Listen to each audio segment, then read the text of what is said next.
Eén seconde mensen, ik loop de kutte jongens aan mijn goal. Echt, wat een goal. Shut up. Kanker ding. Nee, sorry mensen, ik ga hem nog een keer overnieuw, want ik heb ook geluid. Het laat dat de kut aan Experience komt die aan. Wat rechtstreeks vanuit die Puma Noord. Net zoals in Amsterdam Noord is gestoord. Tuin naar Flora, dorp de pannen. We zijn de afvuurput af van en ondertussen rook ik besuf. Dus bro, het is er dan. Had geen meer te staying to impress. En als die ex-narcist overdrijf ik als de best. Er zijn maar heel weinig zakken that I won't address. Fuck die bad energy is wat dus ik ook zeg. Yes, no faking, my news is breaking. Als ik nog één ding wil zeggen, dan zeg ik één ding. Vanzelfsprekend zou ik al jaren moeten minderen. Maar zelfs met die wilde harden hou ik rekening met die kinderen. Mensen zenden dagen, ik wil niet klagen. Ze komen ongevraagd, dus je hebt ermee te maken. Mensen beginnen ondertussen geheim agent op te stapelen. Ik voel me als een visser in het water. Yes, het was steeds gekker, ik zeg het je. Ga die secte zit met hun handen in het hart van me. Uit de vissen waar niks zo radicaal verandert. Wandel als gestoorde wappie door die lage landen toch. Gestoorde rollers doen een ronde in die wandelgangen. Maar luister mannen, hey, je krijgt de groeten van me. Je krijgt de groeten van me. Je krijgt de groeten van me. En hij staat aan, hoor het gaan. Welkom allemaal bij de ervaring van de haan. Komt hij aan met de verklaring voor vandaag. En die bas, hoe vertrilt hij uit die hele hoek vandaan toch? En hij staat weer aan, hoor het gaan. Welkom allemaal bij de ervaring van de haan. Niet per se heel helder ziet, als zie ik dan bijzonder helder vriend. En bel me niet, dankjewel. Je weet hoe het zit, het interesseert me niet. Er is geen lul of kut, vooral die mijn missie interfereert. En ook al ben je dus alsnog zo'n blitse chick, mensen, ik maak een rondje op mijn gezicht. Wat no offense mis, maar deze jungle tactics gaan in tegen wat mijn common sense is.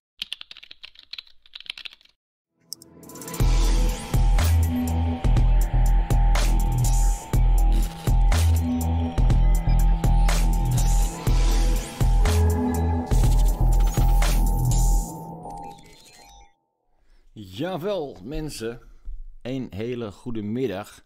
We zijn lekker met een select clubje mensen, nu nog maar met een mannetje of 14 zie ik staan. Geen probleem, want dit is tijdloze content. Aangezien we vandaag gaan, althans het een en ander ga ik later vertellen over een plan wat in werking is, wat al honderden jaren aan de gang is. Dus die ene paar minuten of die paar kijkers of het uurtje waarmee dit dan wordt uitgezonden, maakt niet heel veel uit. Maar even serieus. Vanavond gaat er echt, van nu op dit moment gaan wij echt vette dingen bekijken. Ik ben al vanmorgen was ik het al aan het kijken, althans gisteravond al. En ik heb vorige keer ook al iets van laten zien, gisteren volgens mij, van die Jay Weidner, weet je wel. En een hele interessante vent is dat. En ik ben toch eens nog eens verder op zijn kanaal gaan kijken en toch eens wat meer video's van hem gaan kijken. En die man is super fascinerend en ongelooflijk, zit vol met kennis en vol met wonderlijke verhalen. Nou, je kent zelf ook wel, weet je, er zijn zoveel geheimen om te ontdekken in het leven gewoon. En het is toch altijd een soort, de mens is altijd wel een beetje geïntrigeerd door mysterie en we zijn altijd wel op zoek naar een gek verhaal, toch? Zo hoorde ik zelf bijvoorbeeld ooit een keer op de basisschool of de middelbare school een verhaal van een man die dan inderdaad een motor had gemaakt die dan zonder energie altijd kon draaien. Nou, het was een beetje een soort eerste keer dat ik over Tesla hoorde bijvoorbeeld. En die Tesla die had natuurlijk ook allerlei dingen ontdekt die dus later dan zijn verborgen en noem het dan maar op.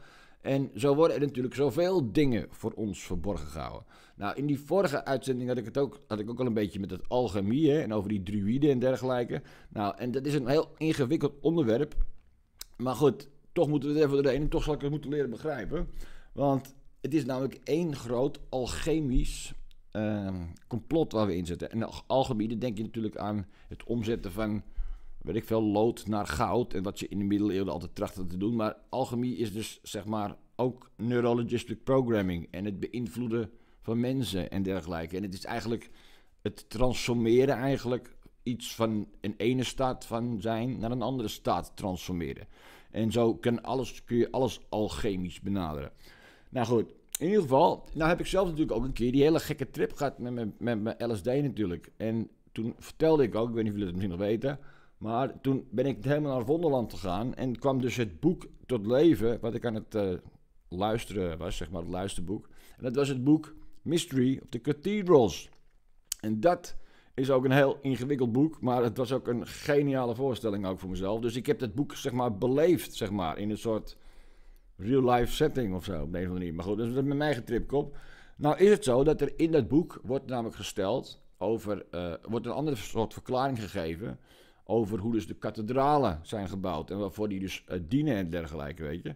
En dat het natuurlijk hele geavanceerde structuren zijn die eigenlijk misschien wel blijk geven van een hele andere tijd en een veel geavanceerdere tijd. En dat is dus exact natuurlijk het straatje waar ik ook helemaal mee bezig was. Super interessant. En goed, nou is het zo dat die Jay Weidner dus, die is al vele jaren hiermee bezig. En die heeft hier ook al vele boeken over geschreven. Nou, de linkjes, althans de link naar zijn pagina staat hieronder. Dat heet Reality Check. Maar ik kan je adviseren al zijn video's te gaan bekijken. Want het is mega interessant. Die man die heeft een achtergrond, zeg maar, ook in de filmwereld of in de theaterwereld, noem het dan maar op. En die heeft ook best wel goede connecties gehad. Maar wat hem geloofwaardig maakt onder andere, is dat ik nu een paar video's van hem gekeken heb. En hij is geloof ik een paar jaar bezig al. En je ziet hem ook elke keer, althans ik heb hem al een paar keer zien tellen of melden hoeveel abonnees hij heeft. En op een gegeven moment is hij ook vet gefrustreerd, want ging bijvoorbeeld van 33.000 of van 38.000, 39.000 in één keer in 1 dag of in een uur terug met 7.000 leden of iets dergelijks. En hij wordt constant geshadowband en constant ook verwijderd. En nou, dat is ook veelzeggend, want die truth community die nu een beetje aan het ontstaan is de laatste 2-3 jaar, die hebben elkaar inderdaad wel een beetje gevonden internationaal. Nou, ik heb zelf ook de eer mogen hebben om met een aantal van die figuren te mogen spreken, die mij ook inderdaad op zoveel interessante dingen hebben gewezen. En ook wat ik je nu zo meteen ga laten zien, dat is ook weer allemaal terug herleiden naar de Friese. Het is echt fantastisch gewoon. Goed. Wat ik nu ga laten zien, in ieder geval, ik ga een paar dingen van die Jay Weidner laten zien. Nou ga ik allemaal zelf vertellen. En ik heb het allemaal mocht je niet zo goed Engels spreken, door de AI laten vertalen. Voor de rest zou ik, als je wel goed Engels spreekt, zou ik vooral goed luisteren. Want die AI vertalt het soms niet helemaal lekker. Maar het vertaalt het in ieder geval sowieso 95% goed genoeg dat jij het ook als leek gewoon goed kan begrijpen. En dat scheelt mij vele uren aan vertaalwerk. En nou, dat laat ik me graag uit handen nemen. Want zo kan ik ook veel meer content maken. En steeds meer interessante dingen laten zien. Nou, die Jay Weidner zit vol met interessante info. En zo ben ik ook wel met mijn eigen ideeën een beetje aan het bijschaven. Omtrent wat er dan bijvoorbeeld allemaal is gebeurd. Hè? Want hij heeft de geschiedenis, legt hij ook op een bepaalde manier uit. Hè? En als je dat vanuit een alchemisch kijkpunt bekijkt, met de kennis die hij allemaal heeft, ja, dan kun je het inderdaad tot een veel logischer of nog een meer gespecificeerde verklaring komen. Zo heeft hij bijvoorbeeld ook, daar ben ik zelf heel erg gefascineerd natuurlijk van die dome of de flat earth of wat dan ook. Hij is daar helemaal niet van. Hij is juist van dat er nog wel iets van een ruimte bestaat. Maar goed, daarin verschillen we van mening. Nou, dat maakt verder niet uit. Maar, wat wil ik nou zeggen erover? Nou, daar kom ik zo. Oh ja, nou goed, daar kom ik zo wel op nog. Oh ja, want maar wat ik dus onder andere op doel is dat hij gaat onder andere ook praten over het Operation Paperclip, waarin dus in de Tweede Wereldoorlog de nazi's werden overgehaald en zijn verdeeld over de rest van de wereld. Naar Rusland, Amerika, noem het maar op. En zijn natuurlijk dus de intelligentiediensten en de NASA geworden. En kunnen we eigenlijk wel stellen dat de nazi's hebben gewonnen. Maar net hebben gedaan alsof ze hebben verloren. Maar dat wordt in deze reportage een stukje duidelijker dus hoe dat zit. En er zitten echt een paar gekke in. Hier zit echt een beetje gekke info in. Dat ik echt een paar keer dacht van, wauw, inderdaad ja. Zo zou het ook allemaal kunnen zitten. Goed, als we dus inbreken nu op dit moment. Althans, ik ga hem zo het eerste filmpje even afstarten. Dan heeft hij het eigenlijk over zijn zoektocht. Kijk, je moet voorstellen dus tijdens de Tweede Wereldoorlog, toen had je dus de zogenaamde intelligentievergarende groep van de nazi's, de Anerbe, weet ik veel, Anerbe.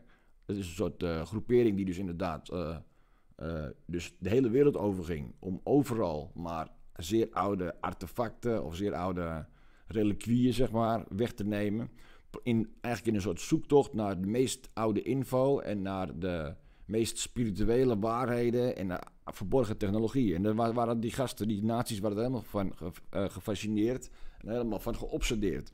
Want ze hadden namelijk zoveel dingen gevonden in de mythologie en dergelijke, dat hun vernomen hadden, of weet ik veel, van de overtuiging waren dat deze technologieën dus nog tot hun beschikking, weet je wel, te oogsten is, zeg maar, of terug te vinden is. En nou, hebben de Amerikanen, weet ik wel, na die Tweede Wereldoorlog hebben ze natuurlijk allemaal geconstateerd dat die Duitsers, die waren behoorlijk ver en geavanceerd bezig met allerlei programma's. En in deze reportage wordt het een stuk duidelijker wat de beweegredenen zijn en waarom men die dingen dan deed. Waar men dan was achtergekomen. Dat is heel interessant. Ik ga het je gewoon even laten zien. Heb je weer, jongens. Even kijken. Jay Weidner met een stukje film. Vet interessant, dit, ik zweer het je. Even zien, waar ben je? Even zien. Over alchemie en dus de zoektocht. De zoektocht van die nazi's.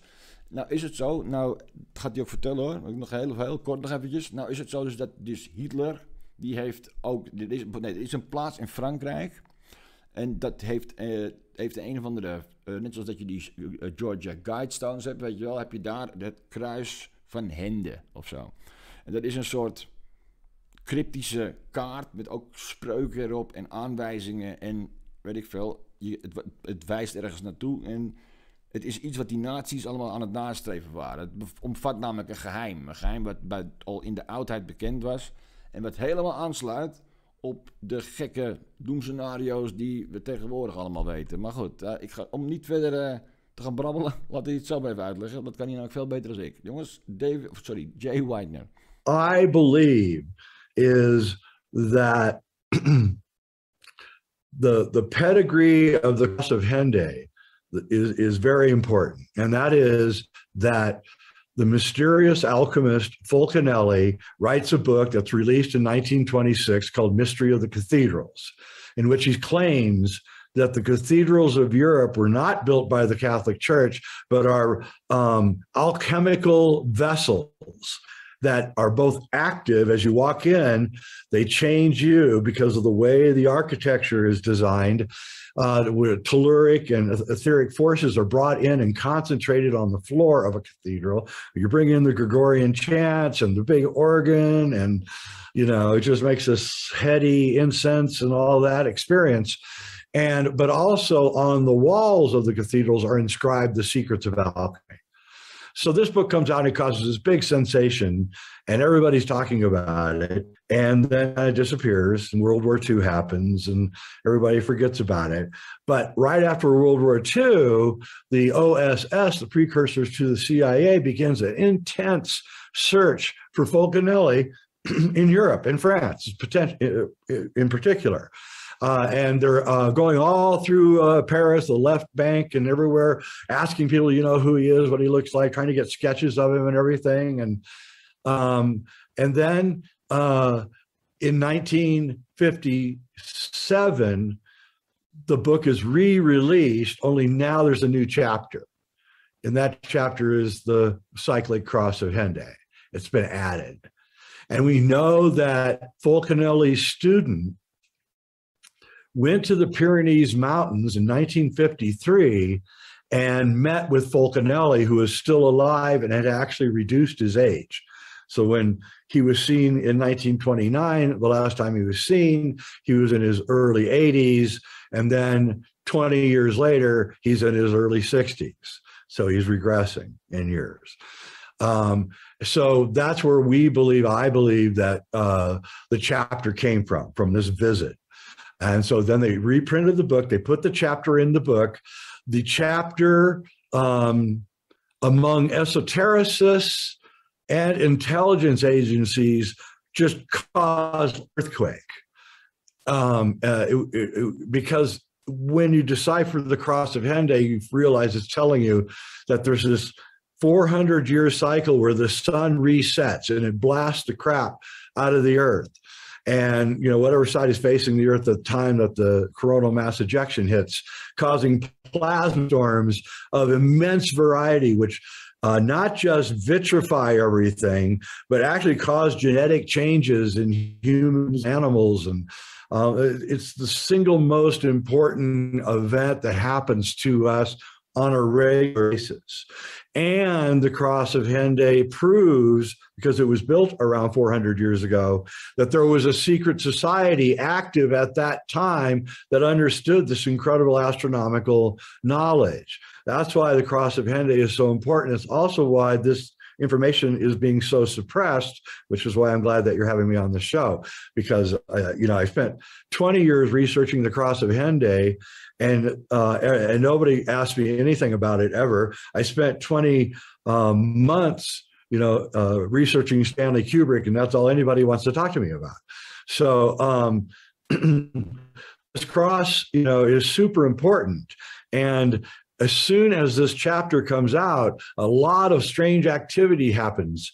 NASA is started. The deep underground military bases start being dug. They put in all these emergencies.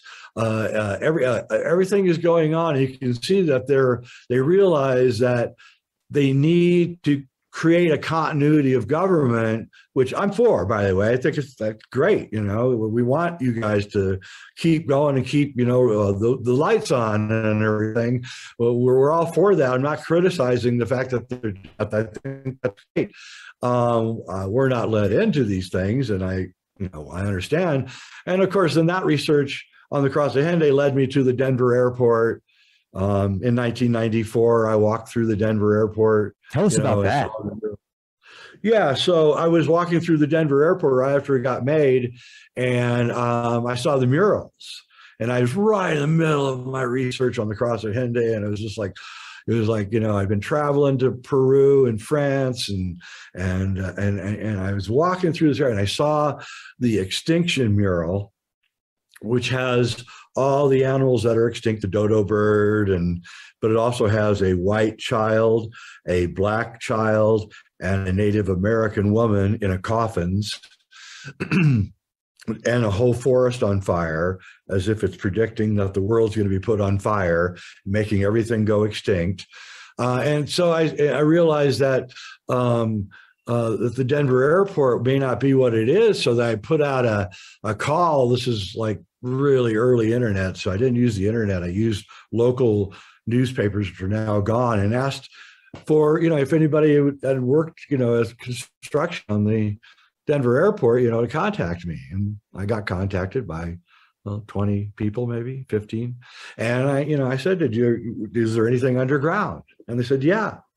There's a big, huge thing underground. We went down in service elevators with all our drywall, and we would go down, and it would take like 5 minutes to get down to the bottom. And then we had areas that we could only work in, and we could never go out of this one area. And we do the drywall in this one area, and then we leave at night and go right back up. And we're kind of didn't even know where we were, because we were led down these labyrinth of hallways and everything.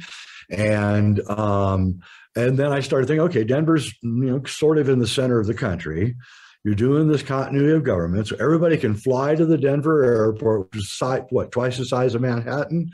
Yeah, and fly into the Denver airport. They all have easy access. They go in a train right into the underground. We know they're underground in Colorado Springs. I mean, they're not lying or saying it. They know, we know they can do it. So why aren't all the mountain range in the Front Range hollowed out? I would say they probably are.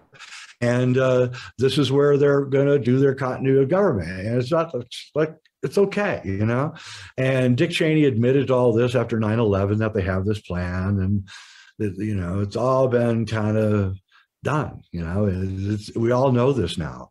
So so what we have is the physical manifestation of the reaction to the Cross of Henday and what it's saying. And, and it's definitely saying that we're overdue, right, actually, for some kind of plasma storm. And they're highly aware of this. And it's, the evidence is everywhere, actually, when you start looking. That's the kind of thing at your work that you're doing. Man, I watched your thing the other day with the pictograms and the plaza guy, what's his name? I forget what you call him. Squatterman. Yeah.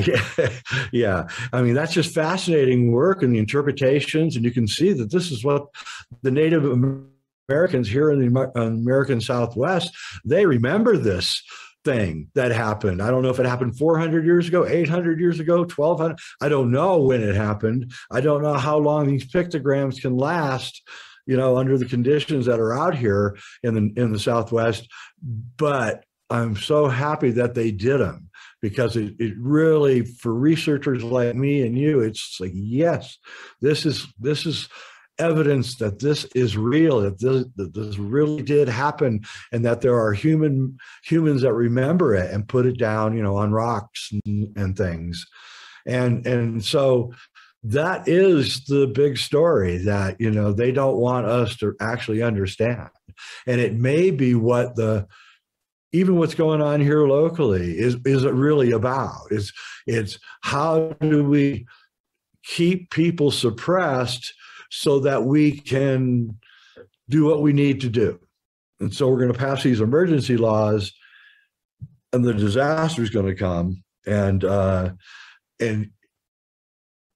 so I think that they're all connected, is what I think. I think the whole thing is just one big scenario that's been going on now since the chapter came in 1957. I think that's when everybody got alerted that Fulcanelli doth speak. He had done a series of lectures in the 20s that were very famous in French esoteric circles. And let's not forget, there's a very thin line between intelligence agencies and esoteric circles. They blend very easily together. Intelligence agencies use esoteric terms to speak code to each other. It's John Dee, Queen Elizabeth's astrologer. He's the guy that started all this. 007 was his name, because he wore glasses that had a little hand that looked like a 7. So you looked at him, it looked like he had a 007 on his head. And so anything that's very highly esoteric is read by the intelligence agencies.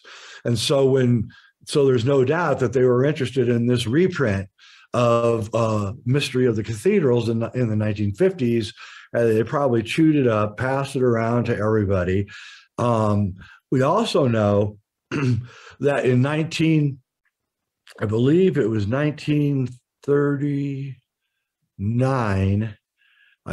1939, the guy with the funny mustache from Germany, he made a trip across southern France. He conquered France, right?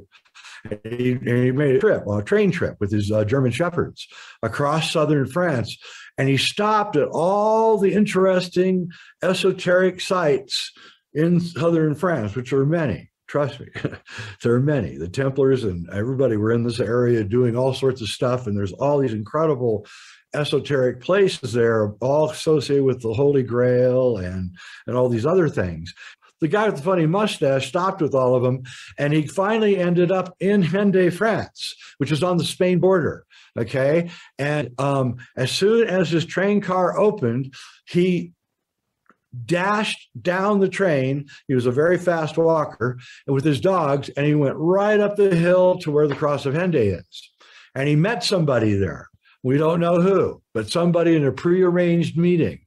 He met somebody there. And my contention has always been that what happened there at that time in Germany and Europe was, a war, a terrible war, and people died, and it was awful, and, dang it. But underneath it, they were using the war as a research and development operation for esoteric knowledge. The Anunnaki were the name of the group that worked in the SS, that went from place to place looking for esoteric knowledge. Tibet, North Africa, Peru, they were everywhere. And they were, in a lot of ways, ruthless. They would land into an area where indigenous people were, and they would basically just steal everything and then leave. And so I believe that thing that happened in the 1940s in Europe was an occult operation of a giant order in order to prep the elites to get out of Dodge before all of this hits. And it was the very beginning of what I call Project Good, or Get Out of Dodge. And so this morphed into Operation Paperclip in the United States, and continued on until it became, the secret space program, and probably all sorts of black op projects that are going on right now. And it all began then, is what I'm saying. It all began in this little time period between 1930 and 1960. This is all these operations began, and now they're reaching the culmination. Walter Bosley posits that this goes back to Napoleon, that Napoleon was actually the progenitor of this. He calls it, I think, Project X. Like, this is a long-range project of esoteric technology, occult, to build new technologies, but also to escape. And I think it's very important to understand that they seek to escape. So all this learning everything that I've done led me eventually to the Vedic texts, and to see if there's anything in the Vedic text that would talk about this, and like completely blown away by, because that's all it's talking about, is the Brahma at the end of time explodes the world into fire, but there's also this part of the text called the Puranas, and in the Puranas it says that the gods, or the elite, realizing that the fires of Brahma were imminent, create giant arcs in the sky and go to a place called Mahar, a planet called Mahar, where they hide out. Yeah, where they hide out underground until the earth revives itself after the catastrophe. And in the Vedic knowledge, this coronal mass ejection becomes spiritual. This is really interesting. So what they say is that everything that dies leaves behind a spirit. The Egyptians call it the Ka. It's a spirit that is like a ghost of you that stays behind until your bones finally completely deteriorate. Then your Ka dissipates as you dissipate, as your body dissipates. That's why in India they cremate, because they want it to happen fast. They'll get rid of this thing fast. They don't want to linger. So they do it. Now, that may be a problem. In some ways, you want to go slow with it, because you're regurgitating what you did in this life, and it's helping your other forms of spirit that are going to remanifest eventually understand the spiritual reality. So I'm not advocating cremation.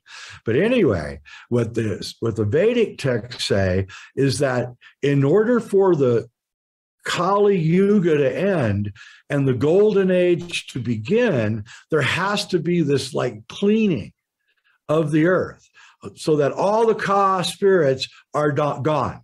That's the only way that this cleaning can happen.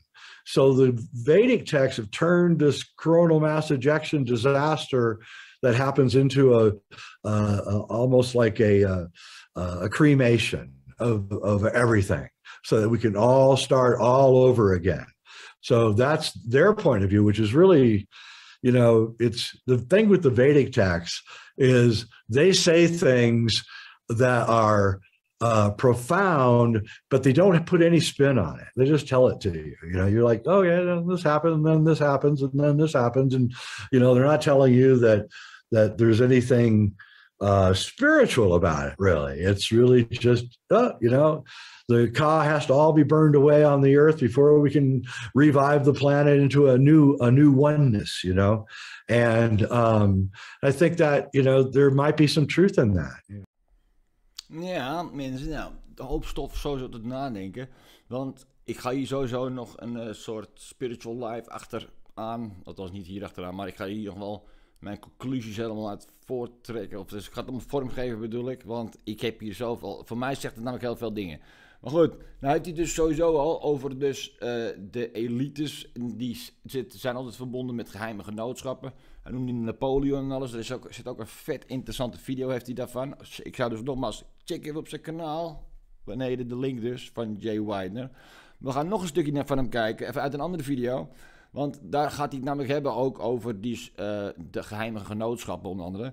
Maar heeft hij het vooral over dus waar die verborgen genootschappen of die geheime genootschappen, welke kennis zij nou zo dwangmatig verborgen houden. Nou weten we natuurlijk al dus dat de meest bewaakte of de meest verborgen kennis is natuurlijk, heeft alles te maken met ons bewustzijn en onze menselijke geest en goddelijke wezen wat we zijn en wat wij onze wereld creëren. Nou goed, waar we, weet ik veel, met jullie erbij allemaal wel zijn achtergekomen inmiddels. En waar we steeds meer van leren en weten, of dat komen te weten. Deze man die is al een stukje verder dan ons, dus ik hou graag mijn mond als grote mensen praten. En deze man die heeft zijn zaakjes wel op orde. Hij gaat hier bijvoorbeeld een stukje voorlezen uit zijn boek, die hij 22 jaar geleden al geschreven heeft.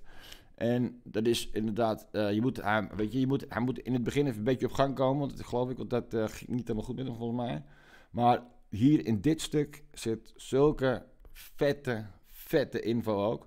Want je moet voorstellen, nou, misschien dat je het wel weet, net zoals in de top van de muziek en al die shit, weet je, Madonna en zo, die hangen allemaal de Kabbalah aan, toch? En de Kabbalah, dat is een soort, eigenlijk de oude Egyptische geloof of beweging, weet ik veel wat. En het wordt ook wel de hermetische geloof genoemd, weet je wel, van Hermes Trismegistus. Oftewel, dat is weer afgeleid van de Griekse god Thoth. Bla bla bla bla. Dat gaat hij dus nu 10 keer beter uitleggen. Want wat is dan die kennis precies? En wat kun je er allemaal mee? En wat wordt er allemaal mee gedaan? Nou, hier zitten hele bizarre dingen in. Moet je kijken, let op. Even zien, hè. Over Egypte, mensen. Heel interessant. And the path of return. This is section 2. The sky was born with you, Orion. The question remains, if the enclosure of Tahuti is the pyramid complex itself, and the shrines of the secret chambers are the stellar alignments and geometric resonant points on the Giza Plateau, then how can this information be found in a flint box in a storeroom in Heliopolis? Several authors, excuse me, have suggested that the answer is perhaps a symmetry set of geometric solids, a primitive model of Buckminster Fuller's icosahedron earth grid. From our investigation, it seems more likely to have been the precious stone and the astronomical and practical instructions needed to make it work, and this does make sense. The monuments on Giza were there for all to see, no secret there. But how to use them was the secret that could be coded into a text and stored with a few models in a flint box. Given that the, quote, book of coming forth into the light, unquote, the core of the pyramid text, appeared near the end of the 5th dynasty, maybe Sahu Ra, the eldest of the royal triplets, did indeed find that flint box with the secret manual, operating manual, for the Soul Star place. The pyramid texts, mankind's oldest religious writings, were carved on the internal walls of one of the 5th dynasty pyramid and 4 more from the 6th dynasty. Frozen like an ant in amber, these inscriptions record the definitive expression of an ancient star religion, whose beliefs included the translation of the dead king into a star in the constellation of Orion. Even the Victorian Egyptologists, with their Christian and solar bias, agreed that the pyramid texts had a greater antiquity than the 5th dynasty. Gaston Maspero, their original discoverer and translator, thought that the greater part were originally written during the prehistoric period of Egypt, quote, that is, at least before about 3300 BC. Professor R.T. Rundle, who had a great respect for the pyramid text, notes that the rising of Orion in the southern sky after the time of its invisibility is the sign. Osiris has been transformed into a living soul, Remember, the ability to mark this moment is one of the major design factors involved in the overall plan of the monument at Giza. This line, indicated by the 26.5-degree angle north of east, points to the summer solstice sunrise at the time of Orion's return. It also runs to Bethlehem. The texts themselves are quite clear on this. Quote, "Behold, he has come as Orion. Behold, Osiris has come as Orion. O king, the sky conceives you with Orion. The dawn light bears you with Orion. You will regularly ascend with Orion. From the eastern regions of the sky, you will be regular to ascend with Orion in the western region of the sky." Unquote. Quote, "O king, you are the great star, the companion of Orion, who traverses the sky with Orion, who navigates the Duat, the netherworld with Osiris. You ascend from the east of the sky, being renewed in your due season and rejuvenated in your due time. The sky was born with you, Orion." Unquote. A little further along the same passage, we find an important clue. Quote, "I am a soul, I am a star of gold." Unquote. Thus the king, as an Osiris, evolved to inhabit a newly born stellar matrix in the constellation of Orion. The Duat, translated as netherworld by most Egyptologists, actually appears to be the star birth Bardo field in the heart of Orion. There, the newly immortal king must navigate the Duat as a companion of Orion Osiris. Significantly, the Osiris king announces, quote, "The sky is pregnant of wine, the dawn light. Nuit has given birth to her daughter, the dawn light. I raise myself indeed." And that's a pyramid text, unquote. In several places in the pyramid text, a curious statement is made. Quote, "The dead king's sister is Sothis," which is Sirius. "His offspring is the morning star." Wil je online producten verkopen zonder dat je een volledige webshop nodig hebt? That's pyramid text. It's easy to see Isis, Osiris's sister wife, as the star Sirius, which follows Orion in the sky. But to see Horus, Osiris's offspring, as the morning star, Venus, takes a bit of understanding. Until we understand that Venus, rising against the zodiac of the ecliptic, creates a five-pointed star through time. This symbol, a star made of 5 lines drawn from a common center towards the points in the zodiac of Venus's rising, covers the ceiling of Unos's pyramid, where the earliest pyramid text is inscribed. Horus, the son of Osiris, was the prototype of the earthly king. The Egyptian pharaohs ruled in his name.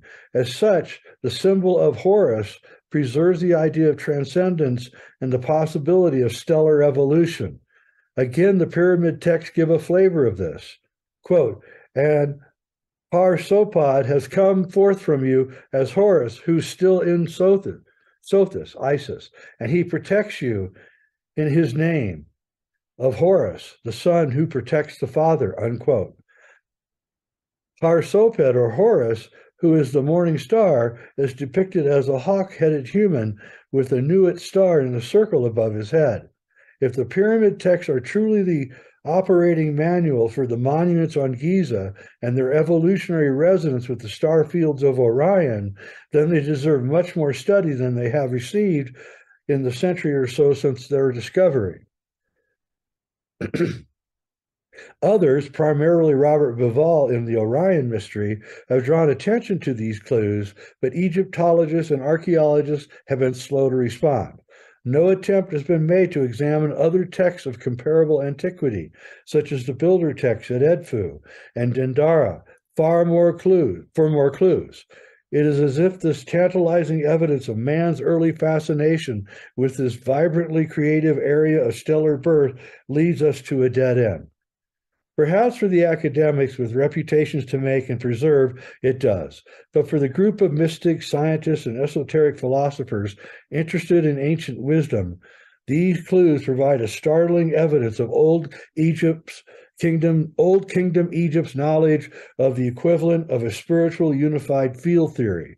For them, the monuments on Giza are reminders of humanity's galactic destiny.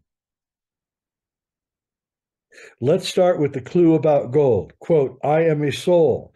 I am a star of gold. Unquote. Osiris Pharaoh announces. Before we dismiss this as mere poetry, remember that the Egyptian hieroglyphic language was capable of a dense structure of meaning. The, quote, soul at Sut has a precise meaning.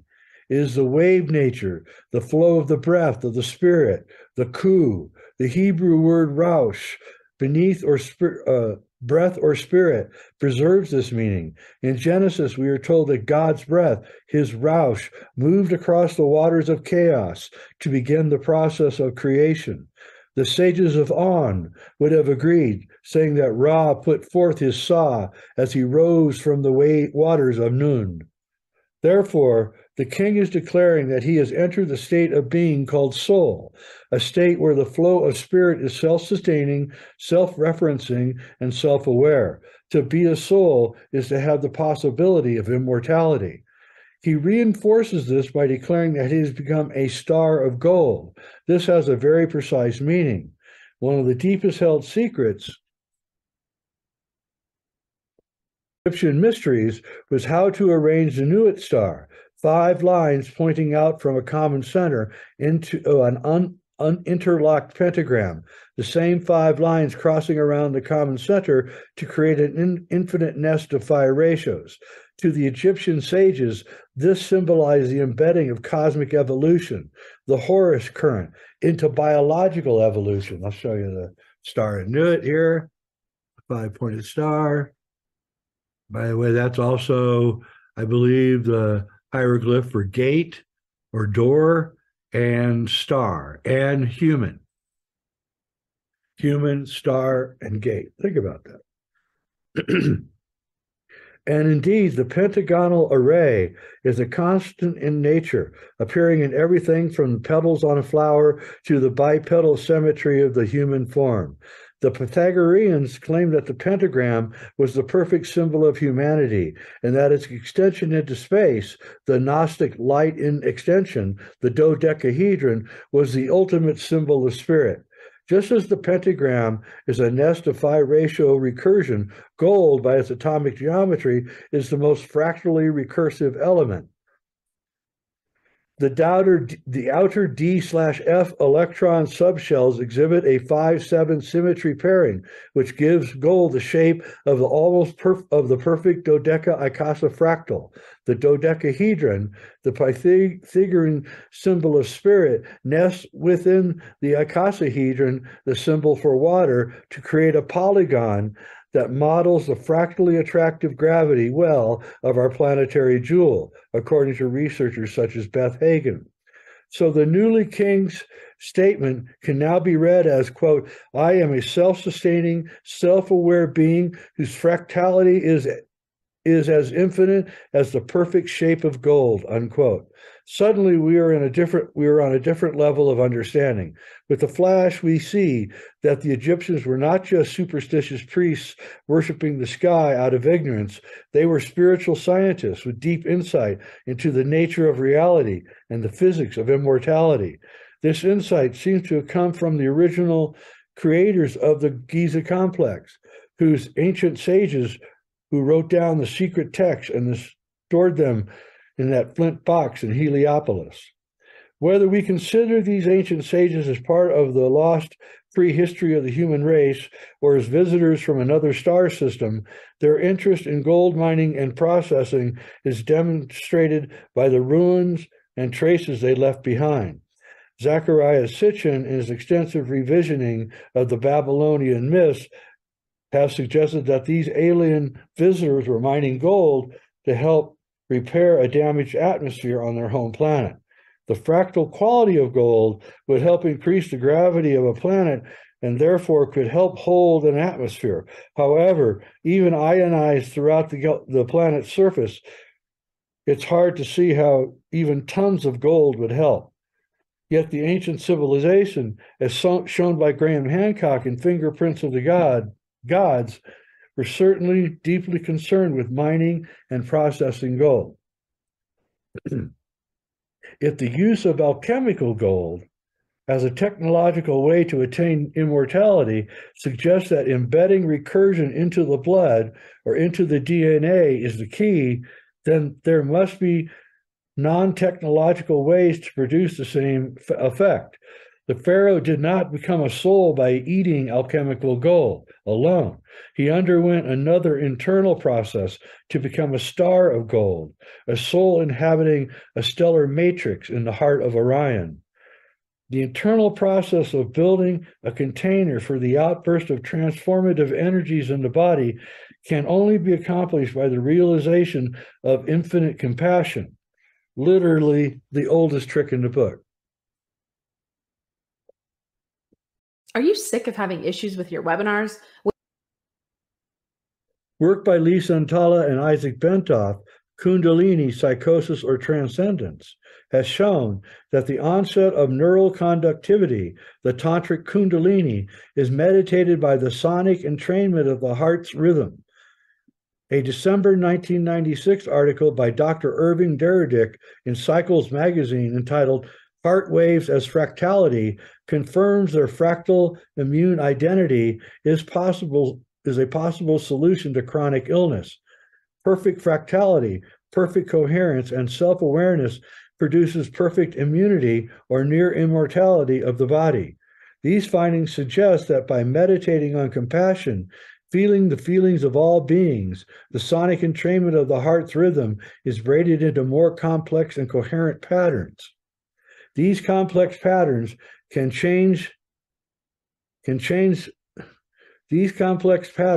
then contain the superconductive neural charge of Kundalini onset and use this higher charge energy flow to braid a new being, the state of inhabiting a soul. This soul charge can then be used to open the magnetic wormhole to the star fields in Orion, or it can be used to create a diamond imperishable body for use as a teaching vehicle down here on Earth. From the Tibetan Buddhist tradition comes many examples of the latter use of this implosive soul force. Pabasambhava, who brought Buddhism to Tibet in the 8th century CE, is said to have attained his diamond body in the Ashura cave in Nepal after 3 years of tantric meditations. Something happened in that cave. The whole hillside is still pervaded with an astral intensity strong enough to grow a Tara, the Tibetan Isis image out of solid rock. Pabasambhava himself demonstrated the power of this transformation by melting the rock of the cave wall and pressing his hand into it like Clark Gable in wet cement on Hollywood Boulevard.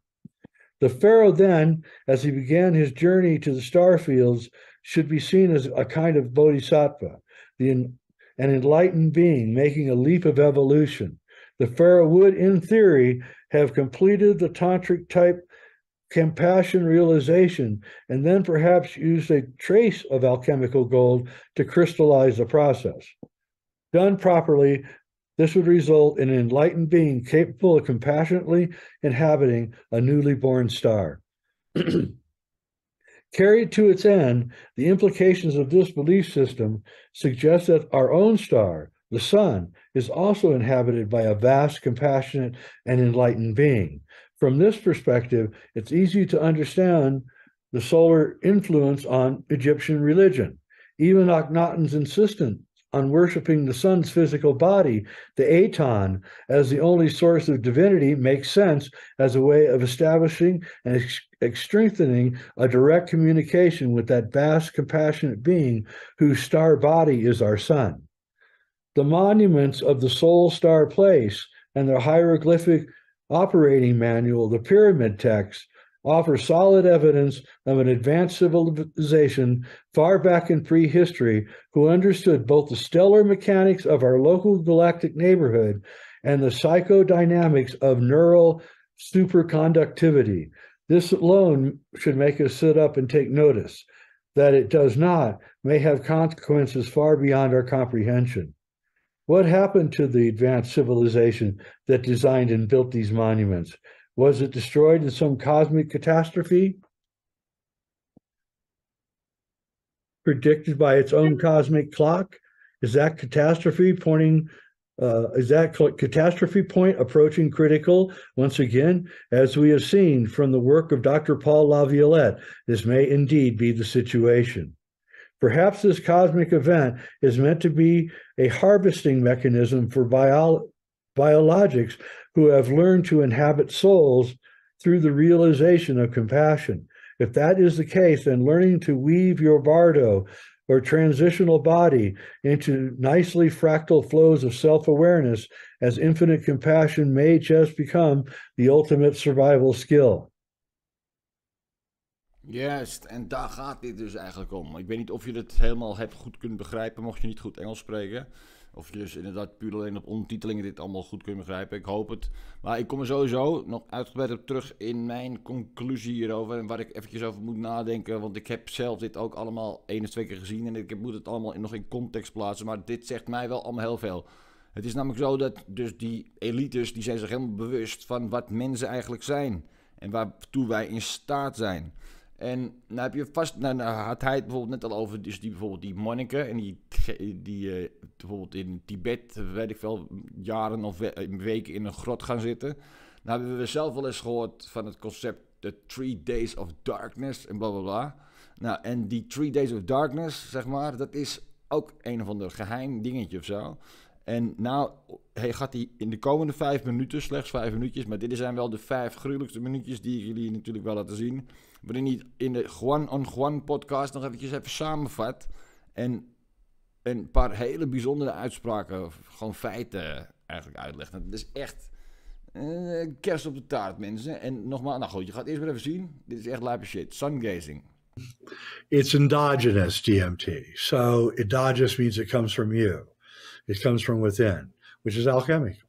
So yes.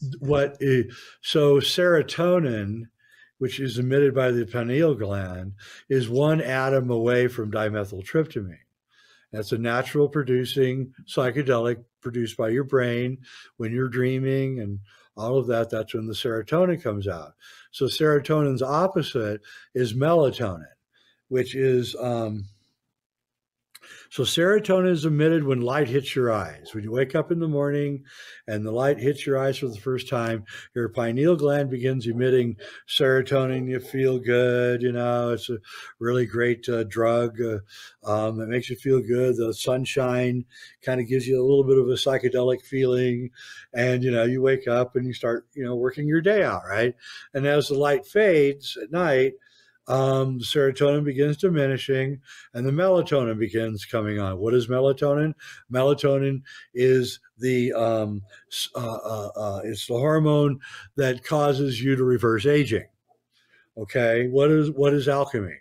Alchemy is enlightenment, spiritual enlightenment, and a long, healthy life. That's what it offers you. That's what it says you get if you're practicing. Okay, so yeah, the alchemists have found a way, and the story of Jesus is about this, to activate the pineal gland, to activate melatonin and turn them into essentially super serotonin and super melatonin. And so and this is all of their practices from all over the world. They're the same practices. Okay. So what the alchemist does, he has a secret society of friends who will help him, and then he has to help them. And they have a chamber, a light, dark, a completely light-free chamber. Tomb of illumination. It would be the crypts under the cathedrals. It would be the king's chamber in the pyramid. And then they would go into the dark room, completely no light, not even a sliver. Okay. And for 3 days, just like Jesus. Okay. And then they come out on the morning, and their alchemist friends take the practice is that you're placed into a casket, a light-free casket. Okay. And your alchemist friends take you to the top of a hill or the top of the pyramid, somewhere where you got a good view of the morning light. You open up the casket, you're blindfolded, just like in Freemasonry. You're taken out. They take the blindfold off as soon as the sun starts hitting the horizon. And for the time that the sun rises, you stare into that sun. and your knees will buckle. You'll be overloaded by a DMT experience that's endogenous. It is your own DMT experience. And then after 5 or 6 minutes of this, they put you back in the casket, take you back into the dark room where so 3 days in the dark created the first degree of super melatonin in your pineal gland. When you looked at the sun, that super melatonin was turned into super serotonin, which is a dimethyltryptamine endogenous experience. And then when they put you back in the room, that super serotonin turns into super melatonin, and you begin to regrow your nervous system, lose your teeth and regrow them, lose your hair and regrow your hair. Painful, long 40-day experience of the rejuvenation of the entire body. So you had the psychedelic spiritual experience of looking at the sun after 3 days of being in the dark, and then you have the rejuvenation experience of the living in the dark with the melatonin rejuvenating the body. So that's what they were doing. It's endogenous alchemy. It doesn't need to take any kind of thing. It's what the Taoists were doing. What's his name in Thailand is doing it right now. Montauk Chia is doing this. There's a dark room here in my hometown where they do it. The Incas were doing it in the caves.